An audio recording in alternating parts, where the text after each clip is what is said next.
O segundo evento, né, que a gente está fazendo. Opa, começou. Agora começou a gravar.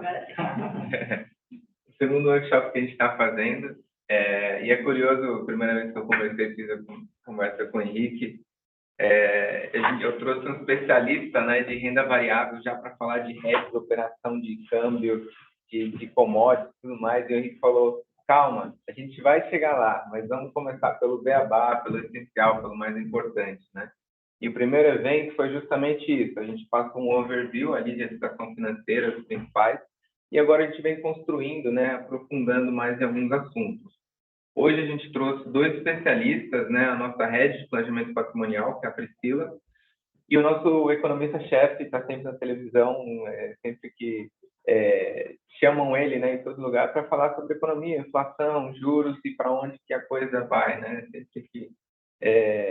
Sempre que as coisas estão mudando, muitas vezes perguntam para o Peter: e aí, Peter, o que vai acontecer, né? Ele que é dono da bola de cristal. Ele tem algumas coisas.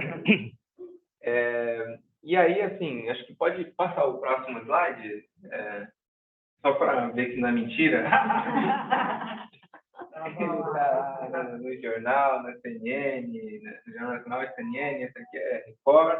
Imagine, vocês vão ver ele por aí também. Mas todo tipo de assunto, assim, ele... Não desliguem, por favor. Ele está sempre com a gente aí, a gente pergunta também, consulta ele em vários sentidos, tá bom? E a ideia, acho que é passar um pouquinho do cenário macro. Vocês que trabalham no ramo também têm que acompanhar esse tipo de informação, mas às vezes, né, uma visão de fora também é importante, tá bom? E aí fica à vontade, Peter, né, começar. Legal, bom dia, turma, prazer, obrigado pela presença, né? Pode ficar aqui na frente dele? Pode, né? Pode. E hoje, falando um pouco mais do cenário que está acontecendo, né? Vocês estão acompanhando todo dia as notícias, estavam falando agora, né, pode passar? A gente olhando o mundo, né? Hoje, 6 meses de guerra entre a Rússia e a Ucrânia, o que o mundo achava que... Na verdade, o mundo não, o Putin achava que seria uma guerra muito rápida, de uma semana, virou uma guerra já de 6 meses. Então, completando hoje, e ainda sem data para acabar, infelizmente, né? A gente passou de uma pandemia, o setor agro foi aí um dos mais resilientes, superando tudo isso. A gente ainda vê, né, a China com a política de Covid-0, então, sempre fechando vários estados, províncias, principalmente quando há algum caso. E hoje a China, né, que toda vez que fecha a economia, isso aqui trava todos os portos, aeroportos. Aqui é uma foto de satélite dos portos. Então, fica uma fila ali de navios parados esperando, né? Então, isso provoca, né, falta de containers no mundo todo. Então, a gente já, quando fechou na pandemia, né, todos os países, então, a gente já ficou com esse problema de oferta, né, de frete, o preço do frete já tinha disparado. E quando estava voltando ao normal, a China voltou a fechar algumas províncias, e isso tudo reflete aí num preço mais alto do frete, dificuldade de trazer matérias-primas para o mundo todo, ou até mesmo exportar produtos agrícolas para o mundo todo, né? Então, a gente até hoje, né, a falta de chips, semicondutores, seja para o carro, que hoje você comprar um carro aqui demora 6 meses, ou até mesmo para uma colheitadeira, né? O atraso para essas entregas, ou até mesmo para um jatinho. Vocês que são executivos, né, querem comprar um jatinho, está demorando aí 2, 3 anos, é uma fila grande. Pode ir. Então, voltando em Rússia e Ucrânia, né? Rússia é o maior país do mundo, né? Então, tem grande importância mundial.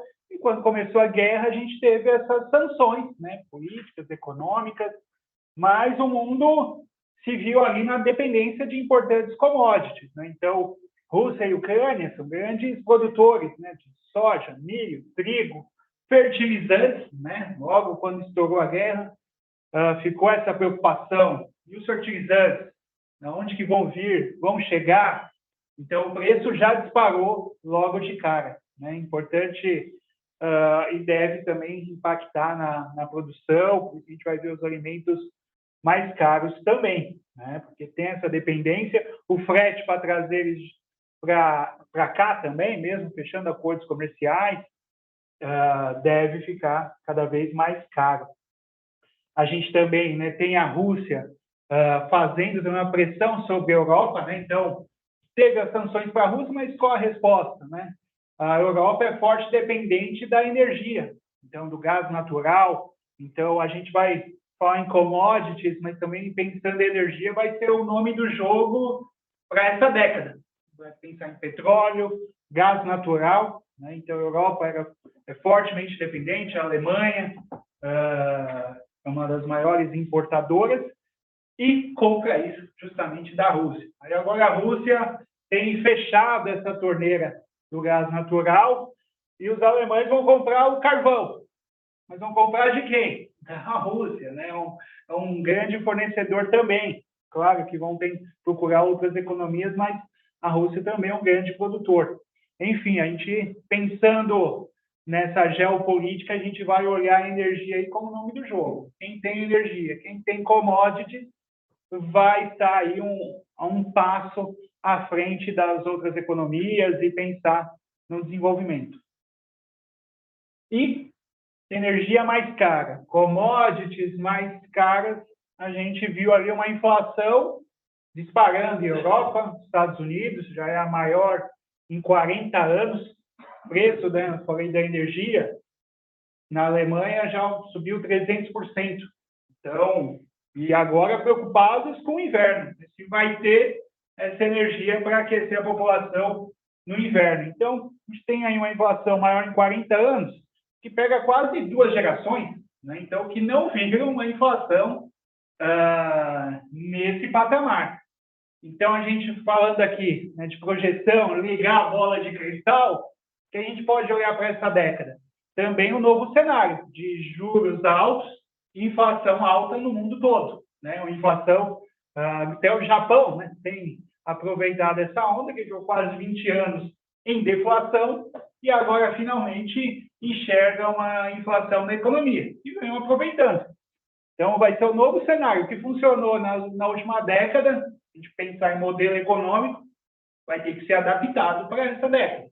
Então, a gente tinha juros zero nos Estados Unidos, Europa, até negativos, agora vai ser juros positivos. Pode passar. Então, sempre a gente fala, né? Inflação alta, o que os economistas fazem? Sobem os juros. Por isso a gente vem falando aí de um cenário de juros altos. Estados Unidos já começou a subir os juros. Os economistas ainda enxergam ali um patamar que pode bater até 4,5%, alguns falam em 5%, ou até 3,75%, não dá para acertar, mas o certo é que o Fed, também o Banco Central americano, vai subir os juros. Estados Unidos subindo os juros afeta a economia no mundo todo. Então, por que a gente está olhando para lá? Cada movimento que eles fazem, cada 0,5%, mexe em Brasil, mexe em Europa, Ásia, mexe no mundo todo, né? E tem impactos aí impressionantes. E mais do que isso, né? Também como ele vai reduzir o balanço, né? Que é o que ele comprou ao longo, principalmente da pandemia, que tem quase 8, 9 trilhões em balanço, e como que ele vai reduzir isso, que é vendendo títulos no mercado, né? Tudo que ele comprou, tudo que ele injetou na economia, ele também deve começar tirando, né? Então, é a redução desse balanço que vai impactar também no mundo todo, fazer isso de forma sem afetar não só a economia deles, obviamente eles não estão pensando no mundo todo, vão pensar primeiro neles, né? Mas a gente, os países emergentes, acabam sofrendo. Toda vez que fala o Fed vai subir mais os juros, as economias emergentes acabam sofrendo também, né? Brasil subiu os juros, saiu de 2% para 13,75%, então foi um movimento aí quase em 12 meses, uma alta muito rápida, né? Hoje o Brasil é um dos países que tem juros reais, um dos maiores juros reais do mundo. Então, fica aquela pergunta, será que só a gente está certo, né? Ou a gente está muito rápido o certo é, ninguém tem uma receita de bolo, né? Ninguém, não está nenhum livro, né? Como que eu vou subir os juros depois de uma pandemia? Qual o movimento que eu vou fazer? Então, os modelos estão sendo revistos e atualizados. Mas também tomar cuidado com esses movimentos muito exagerados. Uma média seria os mais conservadores, defenderiam até uma média. Perto dos emergentes, a gente também se destaca aí com juros altíssimos, tá bom? Pode passar. Bom, vamos lá para o Brasil, né? A gente já falou aqui juros a 13,75, né? A renda fixa volta a ser o grande atrativo, né? A gente tem títulos do Tesouro pagando 12%, CDB pagando 13%, 15%, né? Isso tem atraído muito a economia. Pode deixar lá mesmo, né? Renda variável também tem sido algumas oportunidades. O próximo slide é falando um pouco de bolsa, né? Renda fixa atrativa, mas também oscilando bastante. Aqui é o cenário de Brasil. Todo mundo fala de eleições, né? Então, aqui é um gráfico bem interessante que mostra o comportamento do Ibovespa em eleições. Pô, a gente já não é novidade, já tem 4 anos de eleição para presidente. Então, devo me preocupar muito? Preocupar pouco? Porque a gente vê, né, se pegar 2002, 2006, 2010, 14, 18, essa volatilidade mesmo nos mercados, né? Principalmente até chegar dias aqui antes das eleições, né? A volatilidade foi maior, principalmente em 2002, que era a grande surpresa, né, do PT, mas depois, uma coisa é certa, né? Passando as eleições, a volatilidade diminui. Você já enxerga um projeto, para onde vai o Brasil? Eu já sei a equipe econômica, e o que o mercado, né, a Faria Lima, né, como a gente vê falando muito nos jornais, o que o mercado vê disso? Eles já sabem, eles conversam com um lado, conversa com o outro, já conhecem, né, os principais candidatos, as principais ideias. Então, dessa vez, por enquanto, não tem nenhum outsider, né, não tem nenhuma surpresa. Então, o mercado, até de certa forma, já sabe os movimentos. Se for esse, eu faço isso, se for aquele, eu faço aquilo. O mais importante, quando a gente olha a economia, até o setor agrícola, né, a gente, principalmente até o industrial, falando de outro setor, precisa de previsibilidade. Precisa saber o que eles vão fazer, qual vai ser o projeto. O projeto é X, o dólar deve ir para tanto. Então, isso vai afetar nas decisões de investimento, né, que são de longo prazo.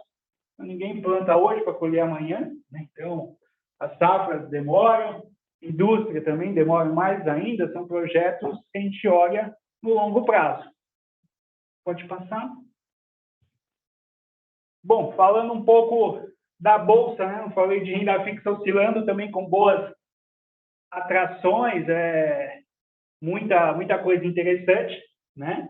E o comportamento também de Bolsa aqui, olhando mais de perto, foi de oscilação, né? O principal destaque aqui, principalmente, né, quando em abril, logo depois que estoura a guerra, o mercado de commodities, né, começa a estourar no Brasil. Pô, e agora? A Rússia saiu de cena. Qual outro país que está no mercado que também produz as commodities que você viu o preço disparar, né? Já que a gente vai travar tudo que sair da Rússia. O Brasil entra nessa rota e o dinheiro vem muito para cá, principalmente também, né, com a China se associando à Rússia, você também, o mercado fica com certo receio do mercado asiático e o Brasil se torna até uma alternativa de investimento indireto. Fatalmente, a nossa economia é muito dependente da China, né? Exportamos muito para lá, então é uma forma de ganhar dinheiro, né? Sem investindo na Rússia, sem investir na China diretamente, pode-se investir em Brasil. Investir onde? Empresas agrícolas, de petróleo e minério, né? Então, é onde o dinheiro acabou entrando bastante. Então, a gente viu até a Bolsa disparando, principalmente ali em abril, né? E depois aqui, quando o FED já começa a subir os juros, você vê essa volatilidade e até mesmo uma queda na Bolsa brasileira. Então, afeta bastante ali os mercados. fica hoje a dúvida, né? Principalmente quando a gente fala em juros, e principalmente Estados Unidos, até onde vai os juros e se vai conseguir pousar essa economia, né? O famoso soft landing. A gente vai conseguir fazer um pouso suave ou vai ser mais turbulento, batendo até mesmo numa recessão. O fato é, não tem uma receita de bolo, tá bom? Mas quando a gente pensa em recessão, a economia europeia deve chegar primeiro, principalmente com um efeito ali de bloqueio de energia, com essa proximidade com a Rússia.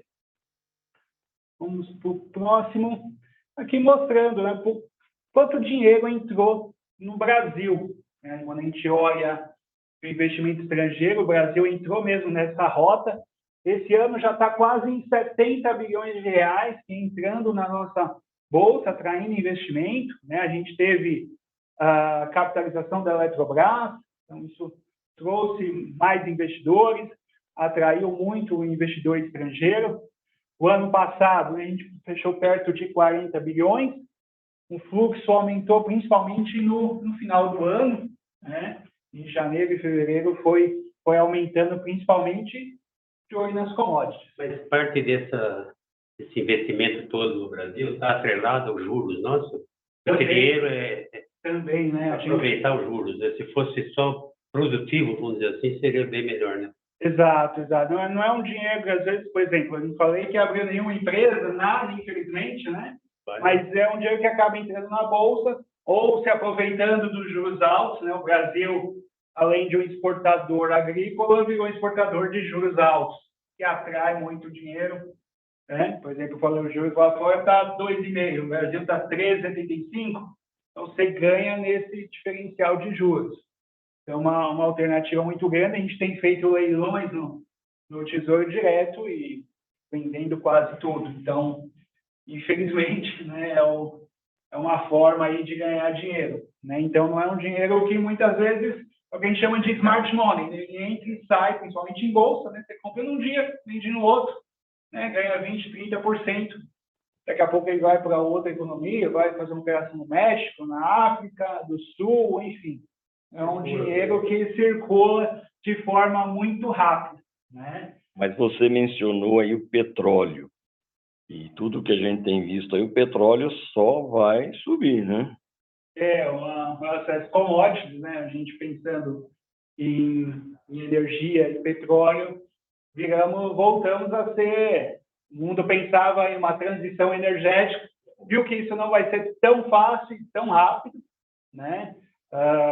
Fatalmente, depois a gente vai estudar isso na história, que não foi de uma hora para outra, infelizmente. Está voltando por origem, carvão, né? Até como falei, a Alemanha já voltando a queimar carvão. Você vai ver alguma reportagem, pessoas na Alemanha com medo do inverno já colocando carvão em casa, né? Acumulando no verão para o inverno. Promete também ser rigoroso. E toda aquela questão ambiental, o pessoal fala, tem que primeiro viver, depois eu vou voltar. Infelizmente, né? Infelizmente, então voltamos, os árabes, né, se aproveitando bastante, o barril passa dos $100, então a OPEP, né, obviamente, vai querer vender isso mais caro. Pouco se investiu também nos últimos anos em petróleo, então tem poucas refinarias, a produção não aumenta tão rápido. Então, a gente volta na mão, infelizmente, né, desses recursos escassos. É como eu falei, quem tiver energia, né, seja colocando aqui já o petróleo no meio, né, e alimentos, vai ser a economia que vai ficar à frente. No Brasil, tem isso, né, só a gente saber aproveitar também, né, por isso que muito dinheiro tem entrado aqui nessas empresas que acabam produzindo isso. Uma curiosidade, com toda essa encrenca que está no mundo todo, essas restrições, sanções, tudo isso, os países estão hoje começando a pensar em autossuficiência numa série de segmentos do mercado. Nesse sentido, como é que fica a globalização? Você acha que vai ser impactada de forma significativa? Exato, né? A gente tem até agora uma desfragmentação, né? Volta as economias olharem, né, para o mercado interno mesmo. Olha, não posso ficar tão dependente de um leste europeu, de uma China, né, igual a gente viu na pandemia. a gente importava respiradores, né, da China. Então, isso deve levar mais inflação para o mundo. Então, começam a trazer essas indústrias para mais próximo. O Brasil pode até se beneficiar, principalmente aqui na América. Um país, olha, não vai ter guerra, pelo menos por enquanto. Não tem guerra, não tem ninguém. Pode até atrair algumas empresas que antes estavam na Ásia. Então, olha, não posso ficar dependente mais do chinês, porque eu não confio. Eu estou disputando também com ele, né? Então, até que ponto eu vou ter uma indústria lá ou uma indústria aqui? Fatalmente, o custo vai aumentar. Então, isso que eu falei, vai ser isso, o custo aumentando e inflação mais alta. Por isso que aquele cenário de inflação muito baixa em Europa, Estados Unidos, não deve durar para sempre, né? E essa década vai ser de uma inflação alta e não vai ser subir os juros que vai baixar. Talvez baixe de 9 para 5, mas do 5 para 2 vai demorar muito mais. Vai depender aí do fim, principalmente, de guerra, de Covid, de pandemias. Então, esse é um cenário que é importante desenhar, né? Por isso eu falo, aqueles modelos que a gente via antes, né? Subir a inflação, subo o juros. Talvez não funcione. Porque agora eu tenho uma empresa no outro país, ou até mesmo aqui, que eu pago um americano mais caro que pagar um asiático, né? Então, o custo aumenta bastante. O frete, que antes era barato, talvez já não seja tão barato, porque a energia usada é mais cara, né? O diesel que eu uso no transporte é mais caro. Enfim, esse é um cenário. Vamos ver se tem alguma notícia boa aqui. Deixa eu ver se... Vou trazer uma boa. Uma coisa boa, a bolsa ficou barata, né? Por que o gringo está entrando? Além dos juros altos, essas empresas que a gente tem aqui, a Vale, a Petrobras, são empresas gigantescas, estão ali em destaque mundial e barata, principalmente quando a gente olha a relação preço sobre lucro, né? Está bem menor que em 2008. Então, muito gringo vem, compra Vale, compra Petrobras, compra bancos, né? A gente vai ver ali Banco do Brasil pagando bons dividendos. São papéis atrativos que o mundo, principalmente o gringo, tem olhado e tem comprado, né? Enquanto o brasileiro voltou para a renda fixa, né? Muita gente saiu da poupança, vou para ações. Meu primo ficou rico em ações, aí veio a pandemia, levou tudo, né? Agora o cara fala, não, vou voltar aqui para o CDB de 12%, 13%, vou ficar na renda fixa, né? Teve também o cara que colocou tudo em criptomoedas, porque o sobrinho tinha ficado rico, né? O brasileiro não dá sorte, ele está sempre ouvindo alguém... Sempre atrasado. Sempre atrasado, é verdade.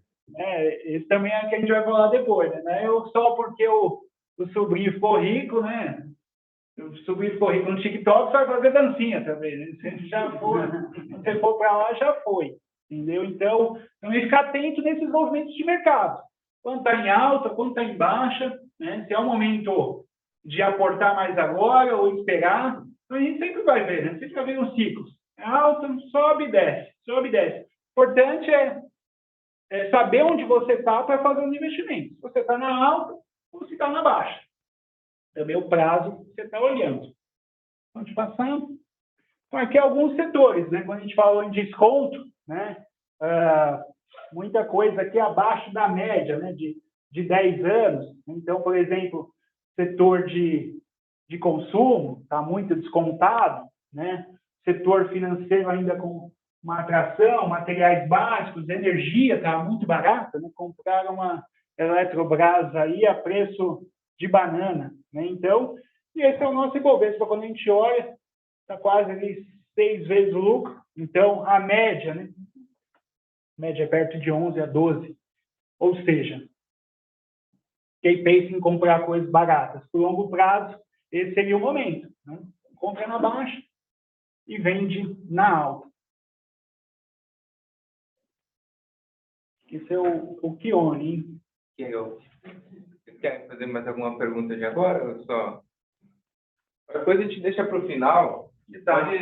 Pode passar essa próxima. Eu coloquei aqui algumas chamadas, tá?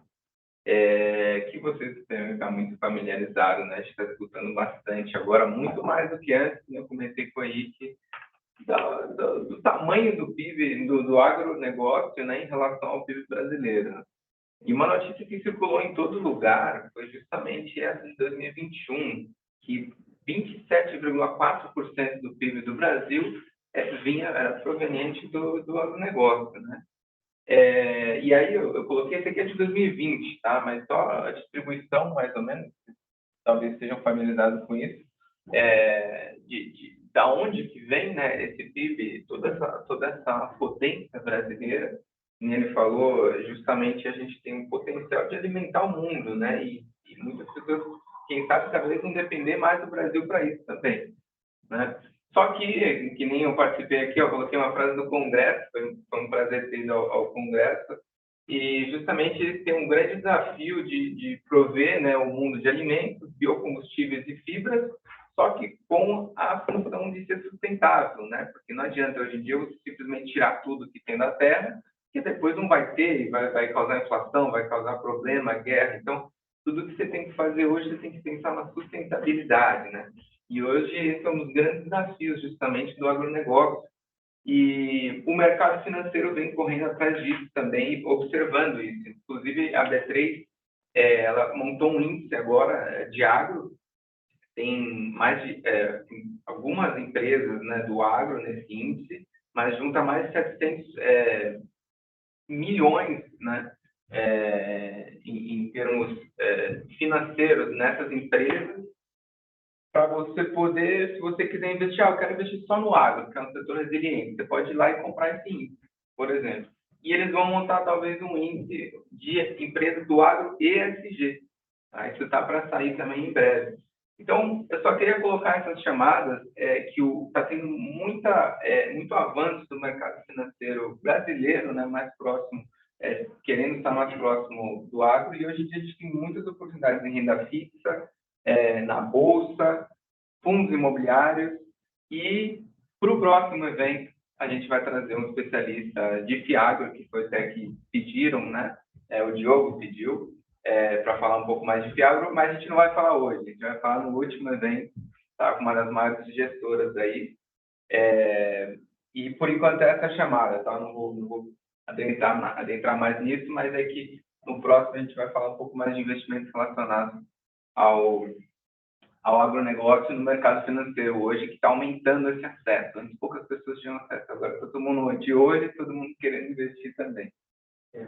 Um dos desafios do agronegócio é o custo de produção, né? Aumentando de forma significativa, né? Exato. Inclusive o PIB agora, em 2020, já diminuiu, essa relação diminuiu 0,8, justamente por causa do custo. Né? Já 2021, para agora, está um pouquinho menor, consultei também. Mas realmente o custo-preço afeta bastante. E, Keonis, a gente tem discutido bastante aí com o setor essa classificação do PIB. Até porque muitos produtos são computados para a indústria. Pneus, máquinas, e não entra no PIB agro.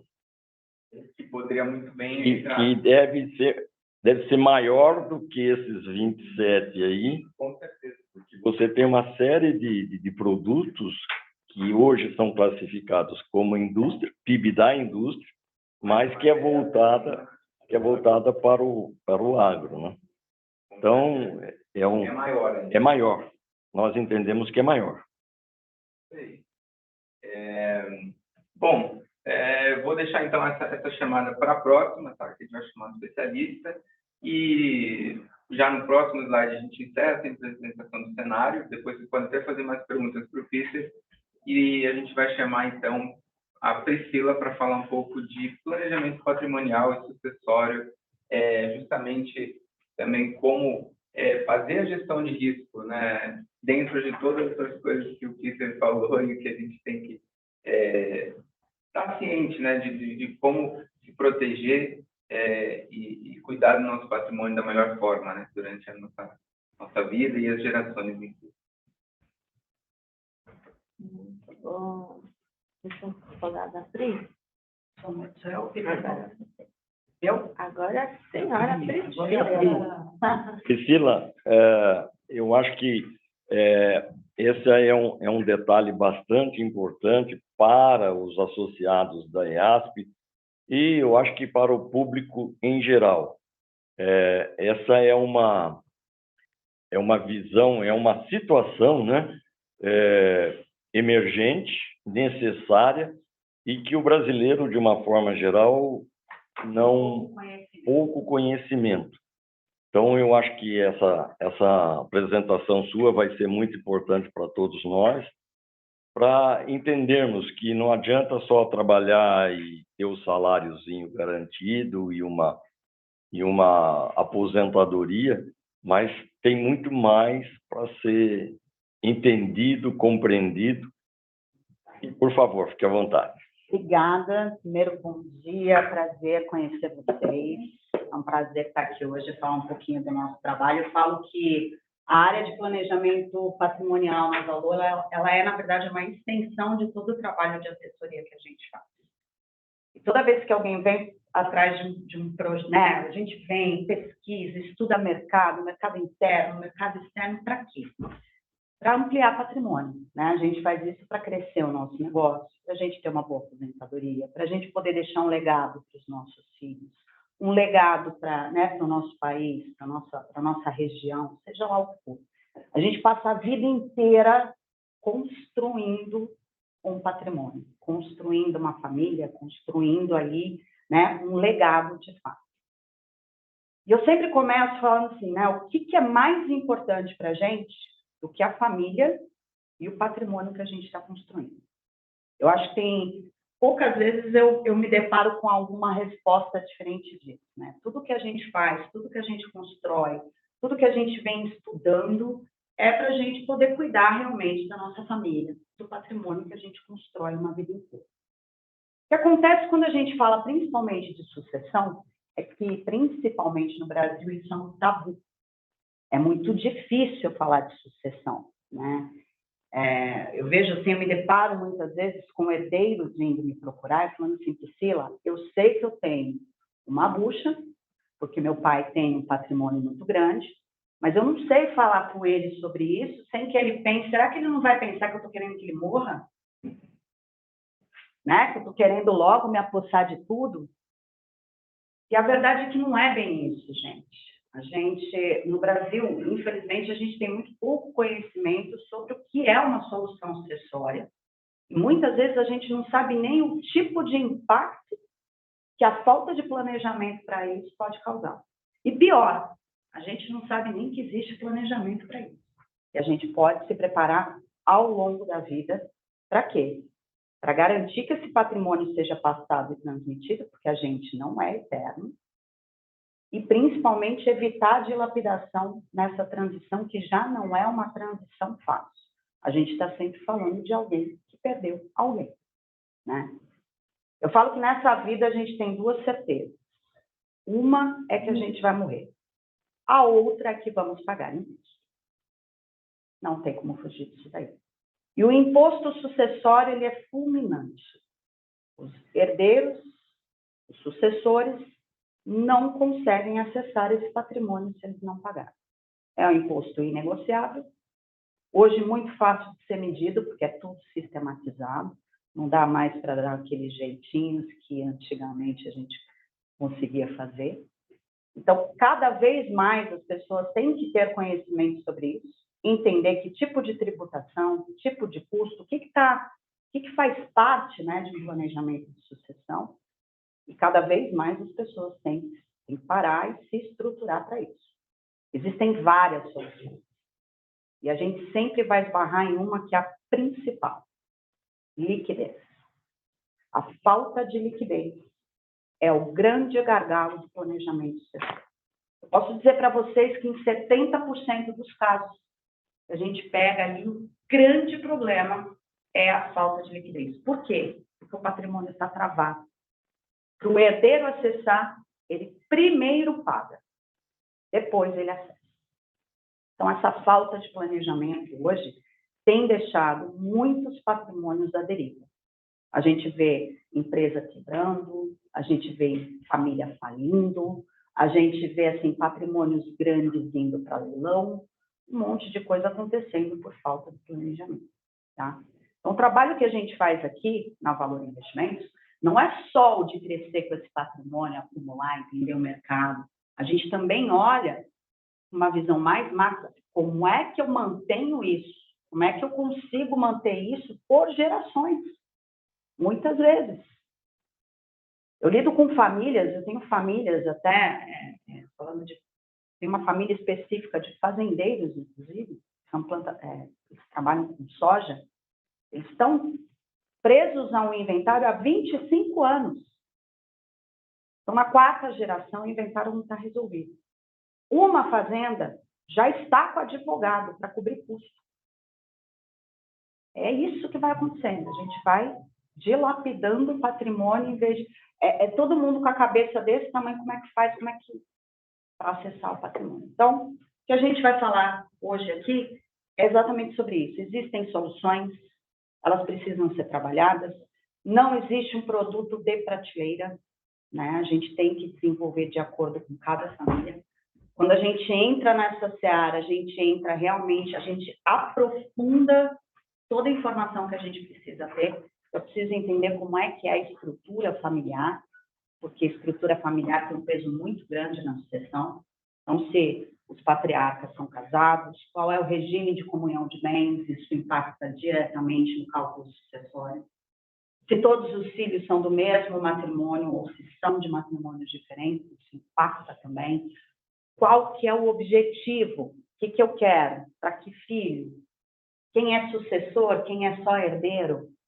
Tem uma série de detalhes que a gente precisa começar a construir desde a estrutura familiar, tá? Depois a gente precisa entender toda a composição patrimonial. O que tem de ativo financeiro, o que está na física, o que tem de ativo imobilizado, para que servem esses imóveis, né? Eles são para negócio, eu compro, vendo, eu alugo, como é que é? E se eu tenho participações em empresas, porque as minhas cotas também são inventariadas. Então, a gente faz um apanhado geral mesmo, é um mapa patrimonial, posso dizer para vocês, para a gente entender exatamente como é que a gente faz o levantamento ali de custos, que custos vão estar envolvidos e que tipo de solução a gente tem que trazer. Ok?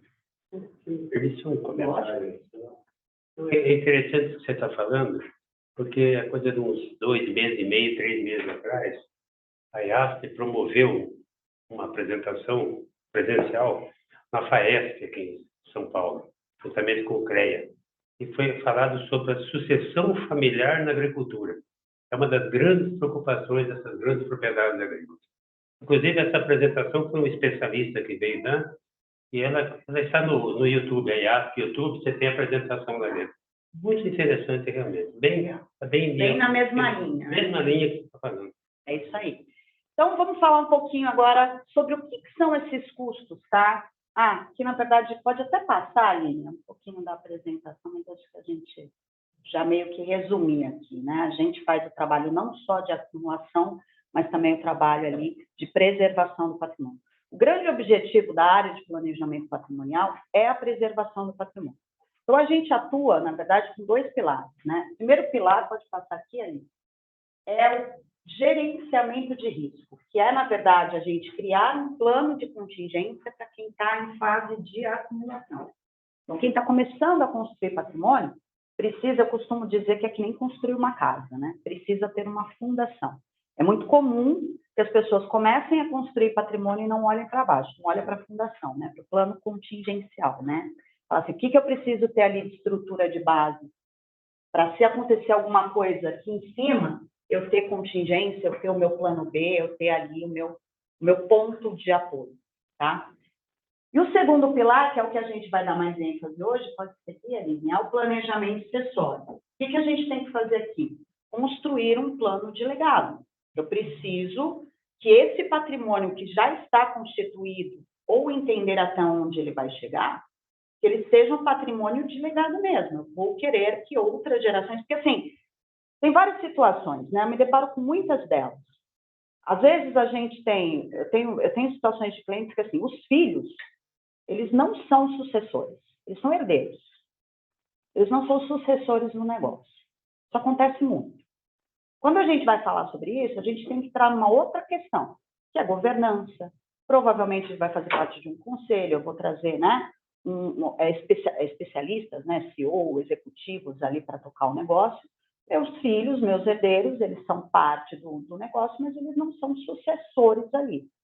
Então, tudo isso daí a gente precisa entender, porque, poxa, qual que é o grande objetivo? Tem gente que fala assim, poxa, se eu construir minha empresa, tem empresa de químico, minha filha é médica, minha outra filha é advogada, ninguém está inserido no meu negócio, meu outro filho mora no exterior, cara, eu vou vender. E aí, às vezes, é um processo de venda de empresa, tem uma série de coisas aqui que podem ser feitas, tá?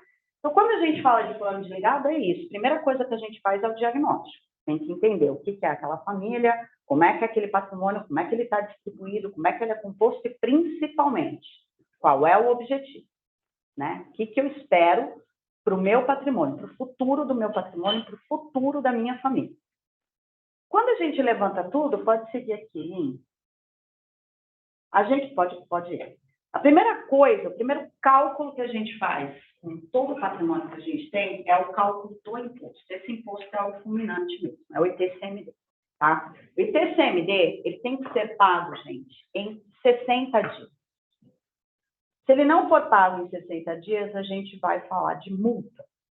Então, isso daqui, por isso que eu falo que é o maior gargalo, porque começa por ele.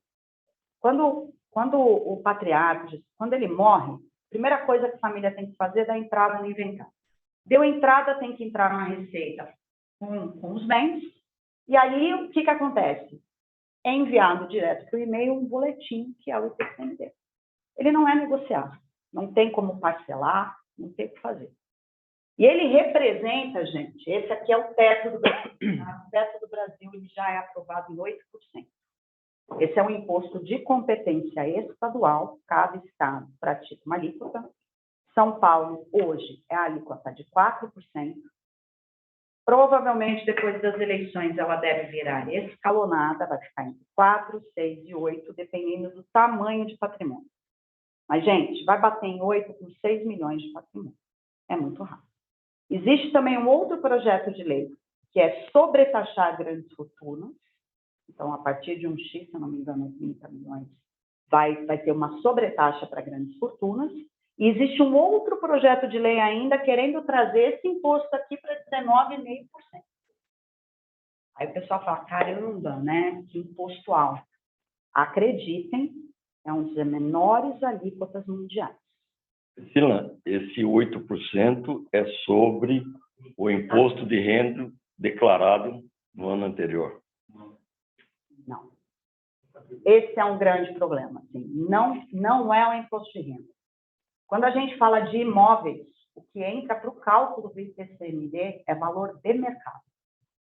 Não é o venal. Não é o venal.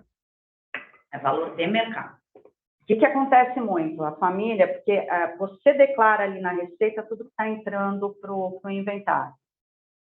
E é muito comum a família colocar o valor que está no imposto de renda. Qual que é o grande problema? A receita volta com o valor atualizado, e aí para a família ter que discutir isso aí, ela tem que abrir um processo de inventário judicial, tá? E aí o negócio vai enrolando e complicando cada vez mais. Para vocês terem uma ideia, a gente já tem alguns estados, Minas, eu estive no Espírito Santo no início do mês, no Espírito Santo a Receita também já está fazendo, que é valuation de empresa. Esse negócio de minha empresa é meu capital social, esquece, não existe. É valuation. Ah, eu não tenho valuation, como é que a gente vai fazer o cálculo? A gente vai fazer sobre patrimônio líquido, tá? Mas ainda pode ser questionado pela empresa, porque o cálculo de cotas, por lei, é valuation, tá? Então, o negócio está cada vez, assim, eu falo que o cerco está fechando mesmo. Por quê? Porque a Receita, hoje é tudo sistematizado, tá lá. A hora que entra o endereço do imóvel, ela sabe quanto ele custa. Não é assim, meu imóvel de 5 milhões está no meu imposto de renda por 150 mil, e vai incidir 8% nos 150 mil, não é? Então, assim, a gente tem que tomar muito cuidado O negócio está ficando cada vez mais fechado. Eu sempre falo assim, a gente tem, pensando, né, na questão de imposto mesmo, né? Como é que vai tributar? Tributar a herança tem um apelo público bom. Quem tem mais, paga mais, né? É muito mais fácil, vamos dizer, eu pagar por algo que eu vou receber do que ficar tributando cada vez mais empresas, negócios, pessoas. Então, cada vez mais isso o cerco vai fechando mesmo, tá? Então, o primeiro cálculo e o imposto culminante é esse daqui. Hoje, o meu cálculo, toda vez que eu vou fazer um planejamento acessório, já faço um 8%, mesmo que não esteja. Porque eu sei que ele vai chegar. Gente, ele vai bater em 8% daqui 2, no máximo 4 anos. Quando a gente vai falar principalmente do que eu tenho que ter como estratégia de liquidez, é nesse imposto, é aqui que eu me baseio, tá? Outra questão que incide dentro do inventário é a parte de despesas de cartório, tá? E isso daí é um outro custo muito pesado. Vai depender muito de como está o patrimônio imobilizado. Se ele está regularizado, uma série de coisas, tá? Às vezes quanto mais a gente regulariza e deixa tudo organizado, melhor. Por isso tem se falado muito em holdings patrimoniais. Quando você faz a integralização de imóveis dentro de uma empresa, você tem uma organização patrimonial já feita, então você diminui consideravelmente esse custo na hora da sucessão. Tá? Então, se fala muito de holding patrimonial imobiliária, principalmente por conta disso. Você faz a integralização, é óbvio que na integralização você tem que pagar o ITBI, porque você está transferindo, né, o imóvel. A hora que você faz a integralização e que ele entra por aquele valor, aquilo trava. Então, ele não fica tão exposto como ele fica na física, né, às volatilidades de mercado imobiliário. Então, essa também é uma das soluções por conta desse custo aqui. E o terceiro custo, que eu falo que são dos advogados. A gente não tem como fazer um inventário sem um advogado. Por mais que ele seja simples, o extrajudicial, eu preciso de um advogado para assinar. Existe, aqui em São Paulo, é trabalhado na tabela mínima da OAB, que é 6%, podendo chegar até 20% se for um inventário mais complexo e litigioso, tá? Existem 3 tipos de inventário. O extrajudicial, que é o mais simples, quando não tem nenhum questionamento, está todo mundo de acordo, a partilha está super bem feita, não infringiu legislação. Está tudo certo, tá? Existe o judicial. Quando que acontece o inventário judicial? Quando tem filhos menores de idade envolvidos, dependentes vitalícios, que são pessoas com necessidades especiais, ou algum questionamento sobre partilha.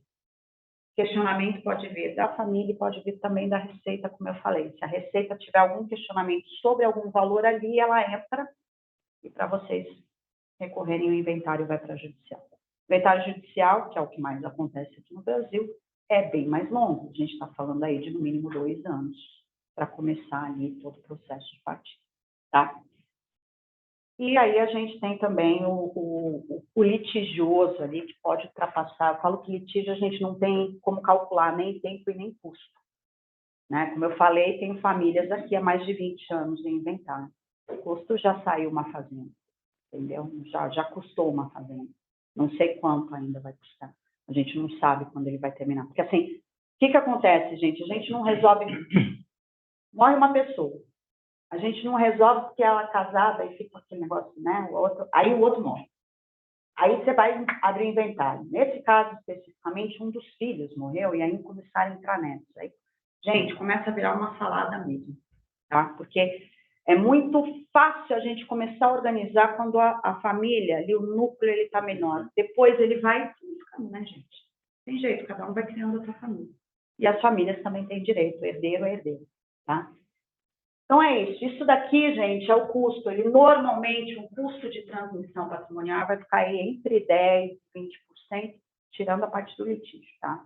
Mas entre 10% e 20% é o recurso, quando, principalmente, a gente vai falar de estratégias de liquidez, ok? Isso é independente da estratégia que a gente vai montar. Liquidez, eu sempre falo, liquidez, a gente sempre vai esbarrar em algum momento, depois esbarrar em liquidez.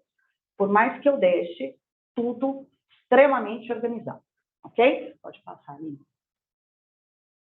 Quando a gente fala de solução, pode passar, Existem as soluções mais complexas, mais robustas, que a gente vai entrar aqui em holding, em fundos exclusivos, clubes de investimentos, pode tocar. Só para falar um pouquinho para vocês sobre isso. Quando a gente fala de holding, existem vários tipos de holding, tá?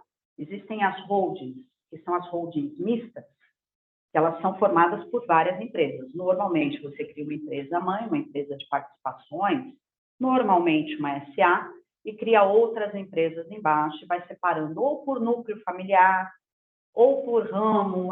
Esse aqui é de fazenda, esse aqui é de imóvel, esse aqui é um fundo, por aí vai, tá?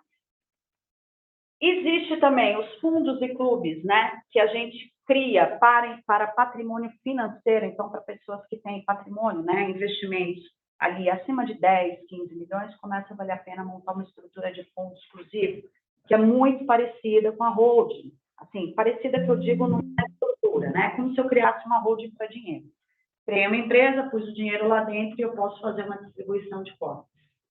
Quando a gente fala dessas duas soluções aqui, é muito comum eu chegar e falar assim, conversar com uma pessoa, a pessoa falar assim, Priscila, eu já resolvi o problema, eu criei uma holding. Falar, que legal, então deixa eu dar uma olhada na tua holding, para a gente ver como é que está a distribuição sucessória. E é muito comum eu pegar a holding e estar assim, 98% no nome do pai, 1% para cada filho. Pegar uma família de 2 filhos. Esse problema da holding resolveu a sucessão? Não. Por quê? Se acontecer alguma coisa com aquele pai, os filhos, que têm 1% cada um, têm que inventariar 98% de cotas. Então, eles vão ter que pagar sobre isso, tá? Já me deparei com situações onde famílias foram receberam a informação de não, mas vai direto. Não vai direto, não, tá, gente? Tem que inventariar, cota, tem custo, e vai pagar ITCMD sobre isso, tá? Então, muitas vezes, eu pego tanto fundos criados como holdings, onde a estrutura lá, ela está organizada do ponto de vista patrimonial, mas não está do ponto de vista sucessório. Por que isso acontece? Porque se eu for passar cota de uma empresa para alguém, eu estou doando. E doação é ITCMD. É o mesmo imposto, tanto para morte quanto para doação em vida. Então, quando a gente monta uma estrutura como essa, a gente vai só até a página 2 e não avança. Por quê? Porque fica caro. Porque muitas vezes eu vou mexer na liquidez daquela empresa, daquela família, e vou descapitalizar. Então, é muito comum, mas é muito comum, a gente pegar um processo de doação escalonado também. Então, o que acontece ali? Eu entrei, montei a holding, quando eu faço a integralização, entra como cota minha, e agora eu vou começar a distribuir essas cotas. Se eu fizer tudo de uma vez, eu vou descapitalizar. Então, eu passo X cotas esse ano, X cotas no ano que vem, e vou fazendo isso de forma escalonada. Qual que é o impacto? Se acontecer alguma coisa antes de eu terminar de transferir, eu tenho cotas em meu nome. E essas cotas têm que ser também transferidas. Pode falar. Priscila, você disse que o fundo, clubes exclusivos, ele justifica para quem tem um patrimônio em torno de 10 milhões, por aí. Na holding, uma holding familiar, qual seria o teto mínimo? Não tem teto mínimo. Eu posso abrir uma holding patrimonial com um único imóvel de 1 milhão, se eu quiser. O que tem que fazer? Porque assim, a mesma coisa é o fundo. Na verdade, você também pode abrir um fundo com 1 milhão. Qual que é o problema? Não vale a pena. O custo não justifica. É a mesma coisa da holding. O que a gente tem que fazer? Qual que é o grande objetivo da holding? Porque existem várias situações aqui. Uma, proteger patrimônio. Eu tirar da física, botar numa PJ, né? Botar embaixo de outra, e por aí vai, né? Criar camadas de proteção. Se eu estou com um nível de exposição muito alto, talvez valha a pena eu ter um custo considerável para montar uma holding logo e tirar para não perder patrimônio. Às vezes é melhor eu pagar a constituição de uma holding, doação, tudo de uma vez, do que eu correr o risco de perder aquele patrimônio num bloqueio judicial, certo? Então, tudo vai depender muito de o que a gente tem, como é que a gente vai trabalhar. Se eu pegar, às vezes eu pego muito disso, assim, o patrimônio está muito imobilizado. Eu tenho casos onde a pessoa tem que vender um imóvel para construir uma holding. É muito comum. porque não tem liquidez para montar. Porque o custo ele é muito alto de início. Pode falar. Um patrimônio, sei lá, 4, 5 milhões, uma pessoa possa ter, e está tudo imobilizado em imóveis, né? E aí tem os herdeiros. Sim.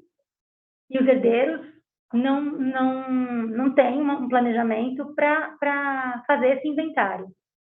Além da opção de ter que vender um imóvel para dar entrada e pagar todas as taxas necessárias, para que isso não ocorra, o que você sugere? Um seguro? Nós vamos entrar nisso daí, tá? A gente vai entrar exatamente nisso quando a gente começar. A gente já vai passar ali para a liquidez, eu já vou falar sobre isso, tá? Porque o que acontece? Quando a gente fala, eu tenho imóvel, eu tenho que vender o imóvel para dar entrada no inventário para pagar ITCMD. Qual que é o problema disso? Tempo. Primeiro você dilapida, porque com certeza a família não vai vender aquele imóvel pelo preço que ele vale, vai vender a qualquer custo para pagar o ITCMD e se livrar daquilo. Então, a gente tem uma dilapidação. Você pode vender aquele imóvel que está fazendo inventário? Então, aí ele tá. São várias situações. Você tem que entrar no processo judicial, pedir autorização para o juiz tem que liberar. Quando a gente começa... E a justiça aqui, a gente sabe que ela é muito rápida no Brasil, né? Você deu entrada, no dia seguinte já saiu. Então, o que acontece? 60 dias multa, gente. A multa é mensal. É todo mês.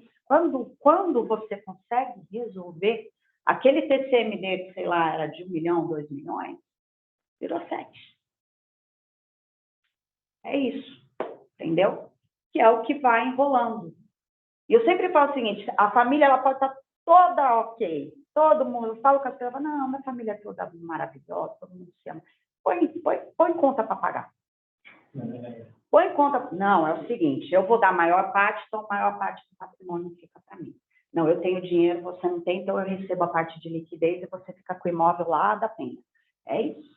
É o que começa a acontecer, tá? Aí entram as discussões, as brigas e os litígios, tá? Então, assim, quando a gente fala dessas estruturas, muitas vezes a gente começa elas para organizar a questão sucessória, mas a gente não vai até essa página, porque para organizar de fato eu tenho que fazer uma doação, ou eu tenho que ter instrumentos simples, pode pôr ali, instrumentos ali de liquidez, tá? Pode pôr já os dois. Aqui a gente vai falar de duas situações que é o que a gente trabalha muito, tá? Quando a gente fala de liquidez para sucessão, só existem 2 ativos, não existem mais, tá? A previdência privada, que é a mais conhecida, então você pode ter uma previdência, essa previdência ela vai passar para o herdeiro, e ele pode usar esse recurso para fazer pagamento de TCMD, de advogado, de cartório, tá? Esse é o mais conhecido.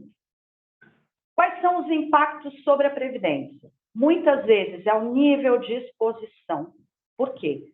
Se eu tiver exposição a bloqueio judicial com relação à falência trabalhista, coisas assim, existe jurisprudência para bloqueio de previdência, eles liberam até 40 salários e aí eu não resolvi o meu problema, tá? Outra questão da previdência é que a previdência, ela hoje eu falo assim, ela é um instrumento de investimento, gente. Ela é extremamente robusta. Você entra ali, você trabalha com fundos de ações, hein? É lindo. Muitas vezes o que eu falo é o seguinte, deixa a previdência para a família, não para o governo. O dinheiro do ITCMD não é da família, é do governo. Eles não vão usufruir. Então, muitas vezes a gente monta estratégia com as duas soluções. Separa uma parte do recurso para o pagamento do imposto. Por que a gente faz isso? Através de apólices estratégicas de sucessão. Quero deixar muito claro para vocês, essas apólices não são seguros convencionais. Elas são específicas, elas têm algumas peculiaridades que um seguro convencional não traz, tá? Por que a gente faz isso e equilibra muitas vezes entre esses 2 recursos? Porque a apólice de seguro, pelo fato de ser apólice, e só pode acontecer isso pelo fato de ser um seguro mesmo, ela fica totalmente livre do inventário. Ela não entra. Ela nem aparece. Ela vai direto para beneficiários. Tá? É depositado direto na conta deles. Não tem imposto de renda e não tem cobrança do ITCMD. Previdência, às vezes, fica nessa questão, cobra, não cobra, vai cobrar, não vai cobrar, um estado cobra, o outro não cobra. Ainda é um negócio que ainda tem muita margem ali na Previdência. A apólice não é cobrada, não vai cobrar, tá? E ela não tem jurisprudência para penhora.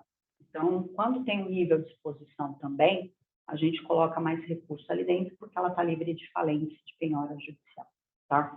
Então, normalmente, a gente vai protegendo até a questão de liquidez. Mesmo dentro de holding de fundos, talvez eu tenha que ter isso aqui por conta de conta, tá? Para a previdência privada, recolhe imposto também ou não? Também? Tem o imposto de renda, que aí vai depender do tipo de previdência que você formou, e em alguns lugares, é um negócio que vai e volta. Tem gente que cobra o ITCMD na previdência e tem estado que não cobra, tá? Alguns estados cobram. São Paulo cobra? Não cobra. É na fonte? É na fonte. Em Minas Tá? Gerais? Ainda.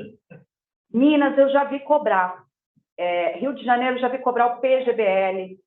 É que é um negócio, gente, que assim, eles cobram. Eles vêm, eles cobram. Aí o que a família faz? Entra com recurso.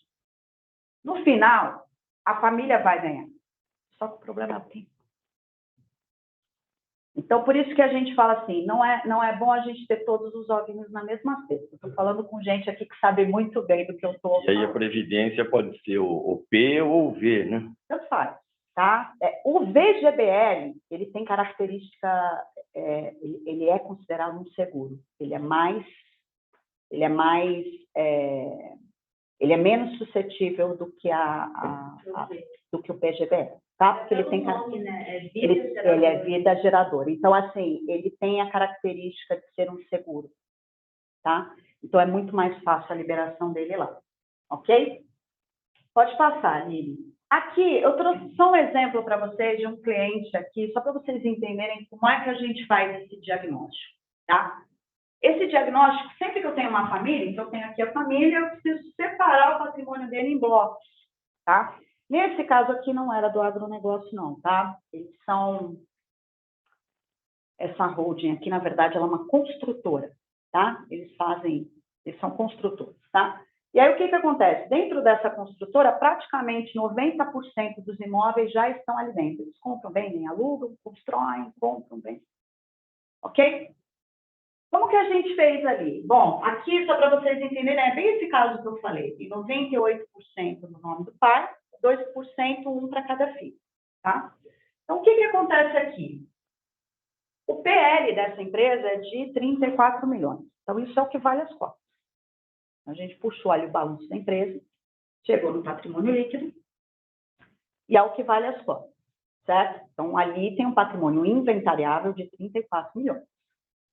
Ele tem de ativo financeiro 25 milhões, tá? Que a grande maioria aqui está em ações, ok? Ações, gente, só para entender, o ITCMD é o do dia, tá? É o do dia que vai pagar, incide sobre o valor da cota do dia, tá? E aí ele tem mais ativos imobilizados na física de 10 milhões, que na verdade é uma parte de herança que a mulher tem junto com os irmãos em outras casas, isso está na PF. Ok? Então, patrimônio total inventariável aí de quase 70 milhões. Ok? Só para vocês entenderem, nesse caso aqui, eles são casados com comunhão universal. O que isso impacta? A herança dela comunica com ele. Então, quando ele morre, a herança dela também entra no cálculo do ITCMD. Se fosse parcial, não entraria, só seria uma conta para ela. Se fosse... Aí, gente, eu falo que aqui é papo para... Dá para a gente passar um dia aqui. Mas se fosse separação total de bens, ela seria herdeira também e concorrente no patrimônio e não meieira. Nesse caso, ela é meieira mesmo, eles são meieiros de tudo, tá? Então, o que a gente tem que entender? Que esse patrimônio de 70 milhões, a responsabilidade não é só dele, porque se ela morrer, ele também paga. Então, a gente tem que entender que eu tenho que ter duas soluções. Uma no nome de cada um. Não adianta eu ter uma só no nome dele. Ela morre, ele faz o quê? Tira da onde? Do patrimônio, né? Então, não adianta. Nesse caso, a gente tem que entender, e é por isso que a gente faz o cálculo. Quando tem alguma coisa na comunhão de bens que muda a forma do cálculo, às vezes eu preciso ter mais solução financeira em um do que no outro, tá? É muito comum, tá, gente? Pode passar, Lin. que a gente fez aqui? A gente entrou com as apólices estratégicas. Esse cara não tem previdência. Fazer um aporte único na previdência, quando você tem principalmente risco de exposição, você descaracteriza a previdência. E aí ela pode correr um bloqueio. Se o juiz entender que foi uma manobra, ele pode bloquear a previdência e ela deixa de ser uma solução de liquidez, ok? Então, nesse caso, ele não tem, ele está com 61 anos, ele não tem uma previdência e a gente foi direto na questão das apostas. Não sei se para mim está batendo reflexo, mas aqui, só para vocês entenderem, de custo de inventário, isso é só imposto, tá, gente? Mais nada. Dá 5,5 milhões. Isso é o que os filhos têm que pagar. Em 60 dias. Você foi advogada, mas não sei o quê. Por aí vai. Essa reunião, óbvio, né? Eu fiz com o contador, com o advogado dele, e eles falaram assim, Sila, não se preocupa com esses outros custos. Ele tem tudo muito organizado já dentro da holding, o custo de cartório dele é realmente muito baixo. Custo de advogado sempre tem, mas ele já tem o advogado falando. É que assim, advogado, gente, eu posso negociar. Né? Eu passei por um inventário do meu pai, o advogado já era um advogado da família, eu consegui negociar com ele, eu paguei 3% de custo, não 6%. O negócio meu é posso parcelar. Posso chegar e falar, ó, na hora que eu receber o patrimônio, eu te pago. Mas o ITCMD eu não consigo. Esse eu tenho que pagar na hora. Né? Então, e assim, se você paga o ITCMD em 30 dias, você tem 5% de desconto. Então, gente, assim, rapidez aqui é o que manda, né? Liquidez e rapidez. Por isso que eu falo que o grande problema é liquidez, tá? Então, quando a gente fala desses 5 milhões, entre os dois, eu tive que dividir isso em 2 apólices. Pode passar ali, pode passar. Então, eu fiz uma apólice para ele, ele tem 61 anos, uma apólice de 2,8 milhões, e ele vai fazer uma alocação estratégica dentro da própria XP de 222 mil por ano, tá? Essas apólices, lembra que eu falei que são apólices específicas, elas não são convencionais? Por que ela é uma apólice específica? Porque quando a gente trata de sucessão, eu preciso de um ativo que seja vitalício. Por que vitalício? Porque eu não sei quando. A sucessão é um evento que eu sei que. Não sei quando. Pode ser hoje. Pode ser daqui 30 anos. Eu não sei. O que eu sei é que quando acontecer, eu tenho que ter o meu ativo, ele tem que estar preparado já para resolver esse problema. Tá? Então, o que acontece? Por que apólice? Porque em D0, na minha contratação, eu tenho na minha conta 2,8 milhões. Já. Contratei, passei ali pela avaliação, isso daí já está depositado na minha conta da XP. Fica separado dos investimentos. É uma apólice mesmo. Tá? Só que ela precisa ser vitalícia. Não são todas as seguradoras que trabalham com isso, só as internacionais. Estão dentro da plataforma da XP também. XP trouxe essas seguradoras para cá exatamente para esse tipo de operação. Tá? Contrato isso aqui e eu vou quitar essa pólice. Essa pólice é minha, eu estou comprando. Não é um aluguel. Normalmente, seguro de vida é um aluguel, né? Você aluga, que nem de carro, né? Eu alugo um seguro, fico com o carro lá 1 ano, bati e recebi, não bati, paguei e ficou lá, né? Faço de novo, certo? Essa aqui, ela tem quitação, ela é um ativo que eu estou comprando, para mim, para o resto da minha vida. Então, eu tenho um prazo de contribuição. Aí as pessoas falam, Sila, tem como parcelar ITCMD? Não, através dessa estratégia tem. Por quê? Porque em D0 eu já tenho o valor e eu vou fazer a contribuição com parte do meu rendimento em investimentos, eu vou fazendo uma contribuição por ano durante 10 anos. Tá, e se eu morrer no segundo ano? A família recebe aqui o valor ajustado. Por quê? Porque todo patrimônio é ajustado, né, gente? Então, o valor não pode ser depreciado, ele tem que se manter com o poder de compra ao longo dos anos. Então, ele vai receber o valor aqui automaticamente quitado. Quer dizer que a minha sucessão, ela custou 456 mil. Juntou 2 anos lá de pagamento. Ninguém vai ter que se responsabilizar por essa forma. Mas eu não morri. Eu vivi 10 anos. Diferença, né? Exatamente. Eu vivi 10 anos, estou lá com 70 anos, minha pólice está valendo 4,3 milhões e eu quitei. Aqui, gente, é o grande negócio disso aqui. Eu paguei, pela minha sucessão, que está aqui em 4,3 milhões, eu contribuí 2.800 ao longo de 10 anos. Eu reduzi o impacto da tributação para o meu patrimônio em 50%. Eu reduzi o impacto de 8 para 4 e paguei isso em 10 anos. Livre de imposto, livre de TCMD, livre de tudo. Ok, esse dinheiro está aqui. E a minha, não faço mais nenhuma alocação. Eu quitei, a pólice é minha para o resto da vida. Se eu morrer com 90 anos, a minha família recebe essa pólice. Não importa quando, mas quando acontecer, essa pólice vai direto para os beneficiários. Ok? Nessa estratégia que eu estou montando, que eu mostrei aqui para vocês, o plano deste cliente é fazer a doação em vida. Os filhos são sucessores. Eles já estão no negócio. Ele quer fazer isso de forma escalonada. Os filhos ainda não são casados. Ele vai fazer aos poucos. Vai montar um estatuto bonitinho lá. O filho só vai ser sócio se ele casar com regime de separação total de bens. Aquelas coisas todas que a gente tem que sempre fazer e orientar para preservar patrimônio. Porque, gente, qual que é o impacto de uma doação em vida, muitas vezes? Às vezes não é a gente que morre, é o filho. Se o filho morre e ele tem uma família, essa família tem direito a essa herança. E muitas vezes a pergunta que eu faço é assim, o quanto você está preparado para ser sócio da sua nora, do seu genro, do irmão da sua nora? Porque ela não sabe cuidar do negócio, ela vai chamar alguém. O advogado dela, o contador dela. E ele vai ter participação naquele negócio. Certo? E, desculpa. Imagina, pode falar. Podemos extrapolar esse mesmo raciocínio para a pessoa. Esse aqui, na verdade, é de pessoa física. Na pessoa jurídica dá para fazer também. O que a gente faz na pessoa jurídica, por exemplo? É porque, assim, a sucessão, ela sempre vai ser na física. Eu vou inventariar o CPF, certo?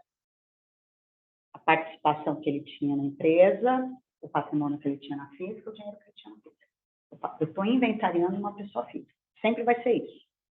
Não importa o valor. Não importa o valor. Nem o que ele tem. Pode ter, eu tenho clientes aqui que têm participação em 10 empresas. Tem 5 de uma, 10 da outra. É muito comum, gente. O cara que é investidor, ele tem 5% em uma empresa, 10% da outra, 90% da outra. Tem um monte. Tá? No simples mortal, que tem a família, tem esse cara morreu, se não são... Esse cara morreu, o que tá atrelado àquele CPF, eu vou inventariar. Carro, casa, participação. Não importa o nome. Muitas vezes você fala assim, vou vender um imóvel e ele vai virar dinheiro. Para mim, no efeito sucessório, não muda nada. Eu só troquei de mão.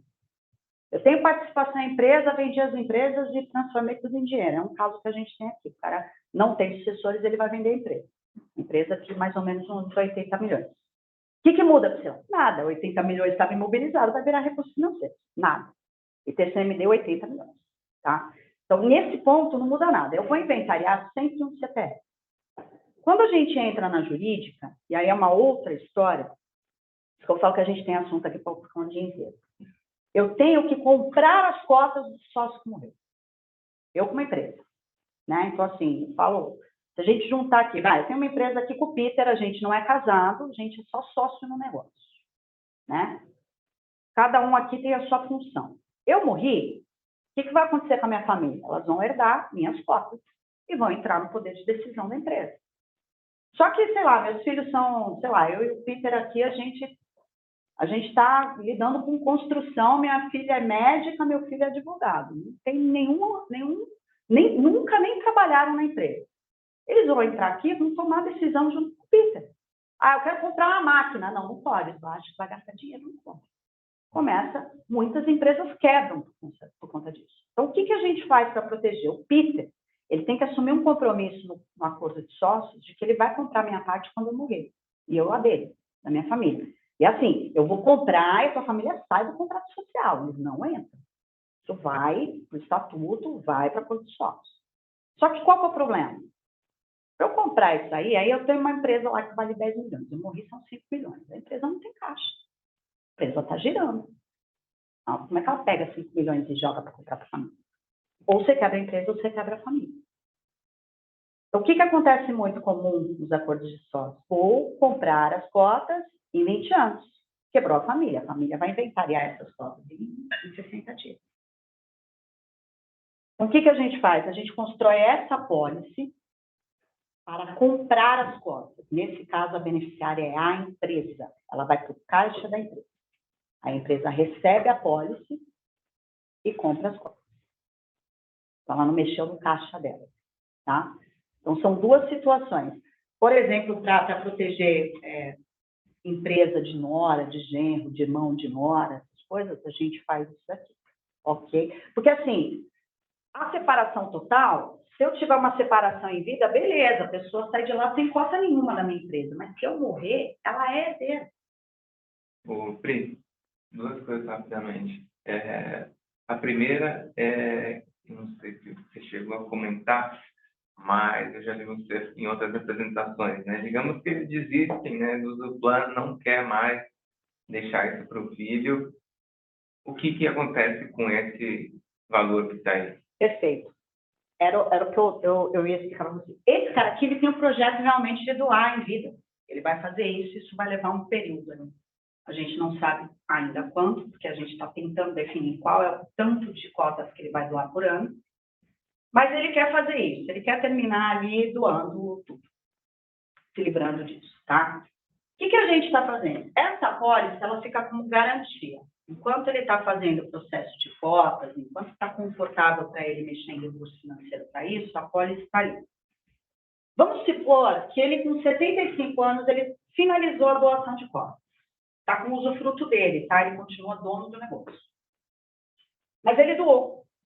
Doou tudo, não tem mais problema sucessório. Sila, se eu morrer, meus filhos não têm mais que pagar imposto. Eu já paguei tudo em vida, fui pagando, acabou. Esse recurso financeiro que é colocado dentro da apólice, ele fica dentro de uma aplicação. E é uma aplicação que ela rende IPCA mais 3% de atuarial ao ano. Não vamos comparar isso com investimento, não é o objetivo do negócio. Eu gosto de deixar isso muito claro, tá? O que isso significa? O dinheiro não está perdido.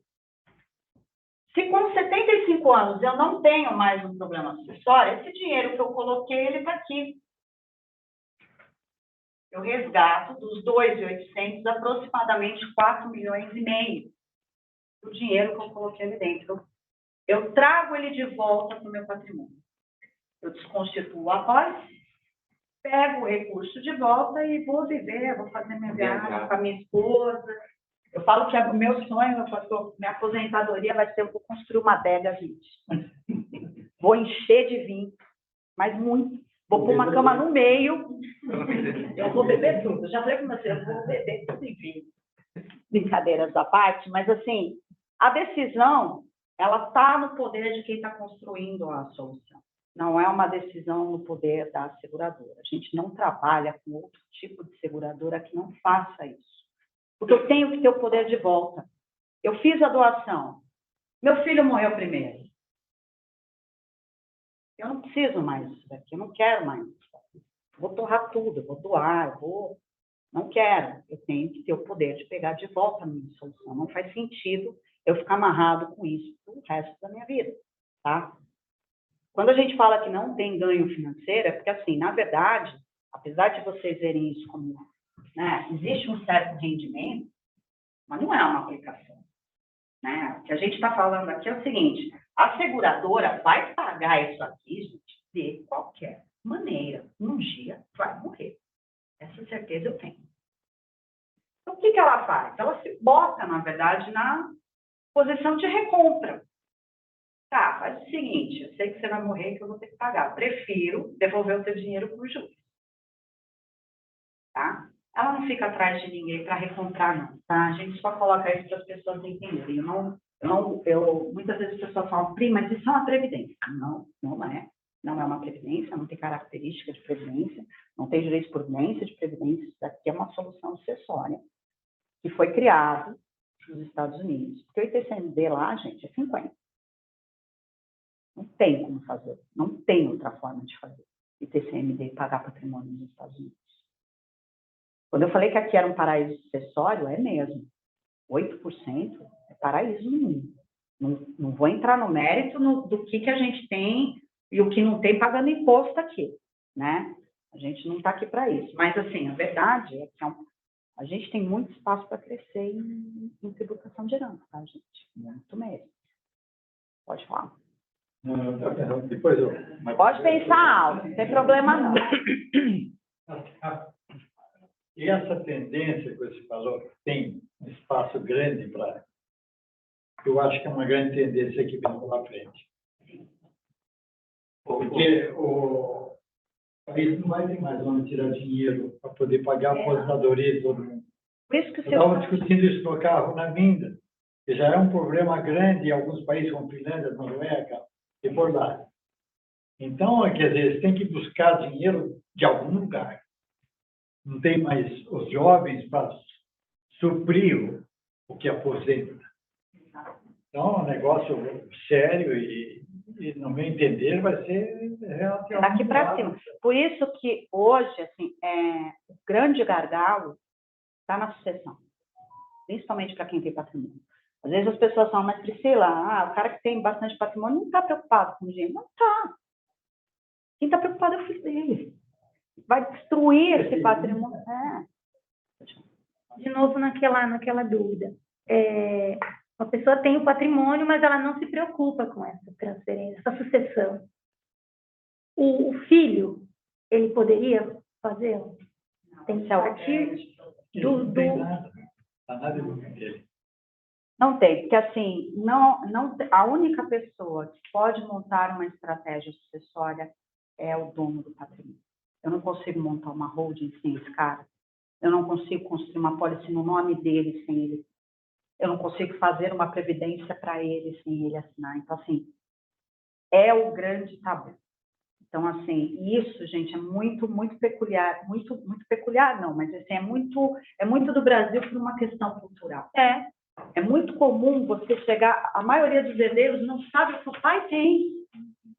Falo com esposas que não sabe o patrimônio dela.